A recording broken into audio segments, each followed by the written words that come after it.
Greetings, my beautiful family of IP Resilience. And as Annette White said, that stop dreaming about your bucket list and start living it. And I hope today you are living your dreams and not just writing them down. Today is also 2022. It's time to accelerate this year to the next level.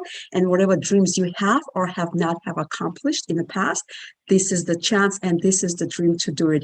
And I have a perfect person who knows all about dreaming, who knows all about not stopping and conquering every single thing that she had achieved. And I have in front of me Candice Cheng, and she's a founder of Artz Training and Consulting with more than 20 years experience in the key management space in multi-billion dollars business. Hi, Candice, how are you? Hello, Ilona. Thank you so much for having me here. Yeah. So how do you do? Yes, Happy New Year. Actually, today is my New Year in my country. So we're celebrating it again. So I celebrated twice. So it's just great, just perfect time to have you and have this beautiful time. Can you imagine that? So tell me this, how in the world you take this responsibility and work with the multi-billion dollar businesses, and what is the mindset you need to have, what experience, and what are your tools? Share with us. Okay, so what happened was that if you ask me, I can't believe it myself, all right, where I am right now. Because when I was young, I was a very shy girl, okay? Because of my family, I was always moving from place to place and I was changing school many times. And when I enter a class, they are always in uniform and I'm not, because I joined it like in, I don't know, at which part of the year. I never joined at the beginning. So I'm always heads down and hoping that I'll just blend into the crowd. So I grew up like that. But at the same time, I was a very, very obedient child because I empathize with my mom so much. So I never wanted to give problem. So when I walk, my eyes are always looking down because I don't want to attract any attention. What happened is that then after school, I started working. And one day I saw the advertisement. It was for a trainer's position. And I thought to myself, what does a trainer do, in a beauty industry?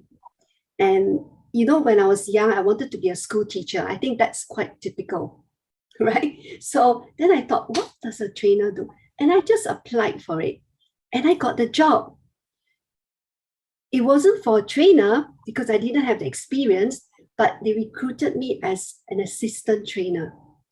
So after that, my interviewer, who was my direct boss, she said, you know what? I need to tell you something.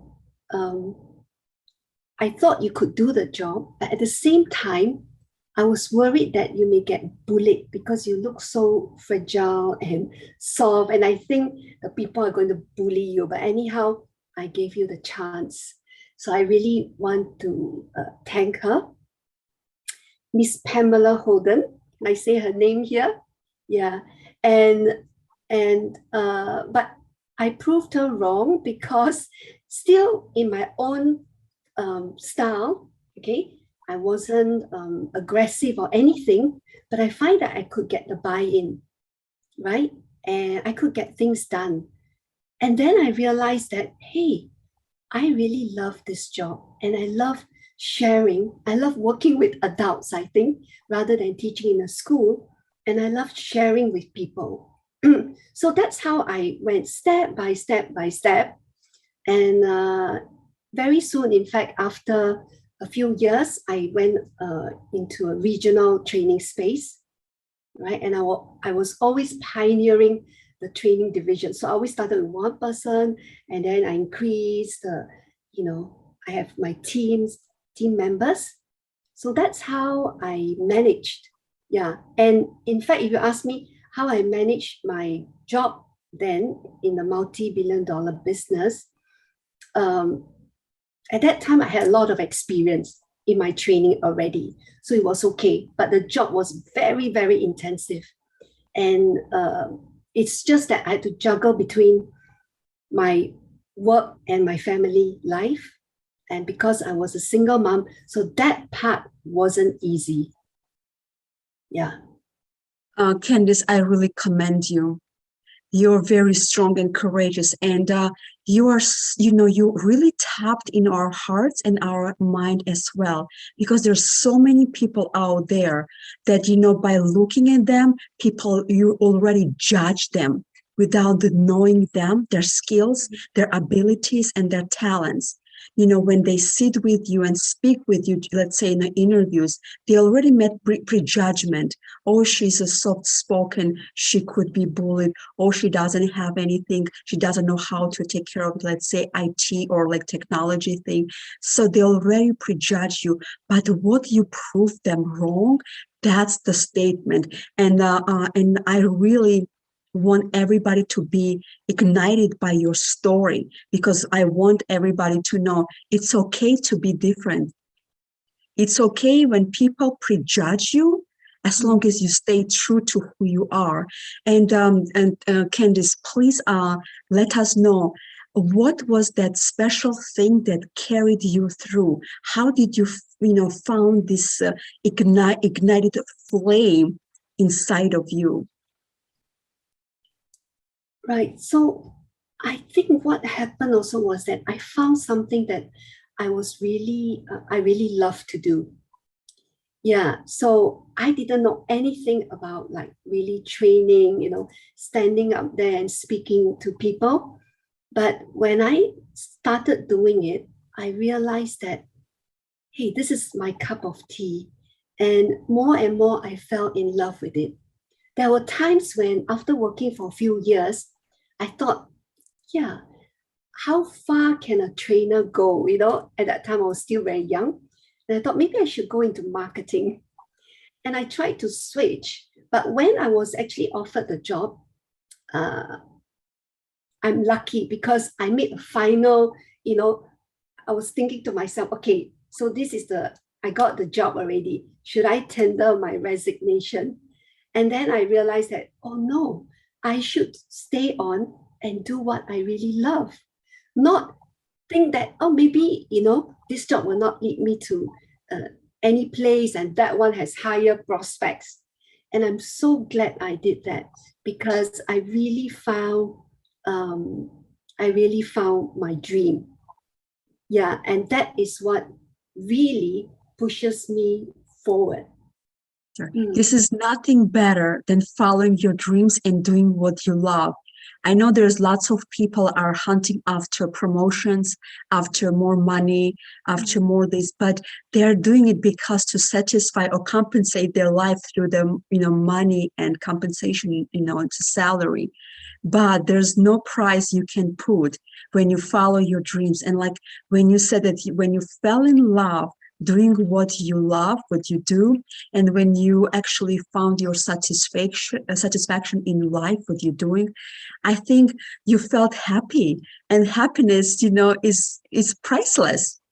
Is priceless. And that's what people sometimes are, don't realize, that when they are in the jobs and they are struggling, they come home, they bring all of the burdens, they bring all of their, anxiety, their stress home, and start talking about their bosses, the deals, the co-workers, the negative energy. Why don't you switch the job? Instead of, using this energy, bringing this negativity home, find a job you love. Stop discussing your bosses, because they just do what they need to do. You stop discussing your coworkers. You cannot change them and such. So don't bring this negative energy home. Be happy. So this is commendable to you. So what would you tell to people who are struggling right now at work, who are sitting at their desk and just tapping into their clock and just, okay, I need to get going, I cannot wait for this job to be over, who are locked themselves in a prisonhood? So what do you want to tell them right now as a coach, as a multi-million, billion-dollar business coach? Right. So, you know what? I would want them to really feel it in their heart. all right, what they truly want. In the first place, when they first applied for the job, they work in an organization. How did it feel like on the first day of work, or even the first few years, right? They could be so passionate about it. And, they really enjoy what they do. There are all these creative sparks. And then down the line, what really happened? Why is it that, and, because of the pandemic also, right, about the great vaccination, why is it that so many people are wanting to resign from their job? So I think first they need to be really careful. That means, what happened is that when people think about, okay, the pandemic has made them really, has brought up all the core values, right? Or I want to say in a different way, the pandemic has stripped them down to expose their core values, what is truly important for them. Well-being, health, family, their loved ones, the relationship, and so forth. So that is why people start to think, what's my meaning in life? What's my purpose? And then very often when they think about this, they think, okay, I want to resign from my job. If it's truly the case that their dreams and their love is really not what they're doing, yes, then by all means. But sometimes I think they need to think deeper. Like, why is it that when I applied for the job, I was so happy the first few years? What happened now? So is it because I don't like this job? I don't like what I'm doing? Or is it the environment? Or is it the people? Or is it the culture? Or it's just me? Because I've gone through so much struggle. And that's why now I've lost sight of what I truly love. There are many people who go through life. I think it's very sad now. They go through life just juggling the different roles. We have so many roles, right? So every day you're busy, busy, busy. You juggle the different roles. And when you ask them, they don't know what they want anymore. And they will say, yeah, I'm stressed. But who isn't stressed, right? It's normal. Okay. And if they go down this route, right, slowly they'll find that they don't know what they want anymore. They would have lost their dreams. And the worst case is they don't even feel entitled to their dreams. That is very, very sad. Yeah.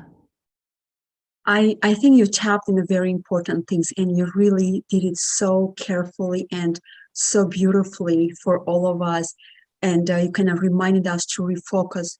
And the way that pandemic played to us, like you said, it's really stripped us down to our core values, what is really important. And maybe we have to rekindle some of the passions, why we truly love the job in the beginning and we don't love it anymore. What is it? What are the factors, environment, or office culture, business culture? Is it you? Is it family, or your status has changed and you cannot juggle it anymore? So what is it? But the true meaning that you want, you pretty much encouraging people to do is to follow their dreams, so they will be happy. Because when you follow your dreams are actually following you back. So it's like a synergy. You create that love attraction, and that's what they do to me. So I want to ask you this question. Please finish this sentence. Happiness is. For me, happiness is, can I have two parts? Happiness is doing what I love, all right, and loving what I do. Because I really have two parts in this. And can I go on to explain? So I love what I do in the sense that based on my experience, I'm focused on doing client experience training or client engagement training and communications. So this is what I love, all right? So I love what I do. At the same time, and I found that I have this dream, this additional dream. Actually, after the pandemic started. Yeah, I thought I was so contented doing what I love, right? And all my life, almost, yeah, I was doing that. But during the pandemic, I started realizing that I have another dream. And that is doing what I love. And so I started doing a lot of resilience and self-care kind of workshops. And I realized that I don't just like to share information and transform people like doing all the corporate training, but I like to help people, empower them to transform their own lives, even if it's one at a time. And to me, happiness is really being able to touch the lives of others and empower them to transform on their own. Yeah. This is so powerful, Candice. And I know that you're the prolific speaker, international speaker. I've heard you speak, and your workshops are absolutely hands down very, very powerful. You know, you come out of your workshop already equipped, empowered, you have a tangible tools and very effective and easy to apply. So very effective, practical tools to apply. So we want to thank you for being with us. I know you're extremely busy businesswoman running such a multi-billion-dollar businesses and coaching them to be a better and to make this planet a better place to live for everybody. And I commend you as a single mom to stuck to what you believe, finding your passions and following that. And also you're equipping all of us to do what we love and following our dreams. So we want to see you again for next time, but this time I want to let everybody know, please have a fantastic week. And I want to also wish you a happy new year, because every day can be a new day and every day is a blessing on its own. Don't miss out anything that this day and every day can bring to you. That was Ilona from IP Resilience. We'll see you with the next episode. Thank you so much, Ilona. Thank you for having me. For another time.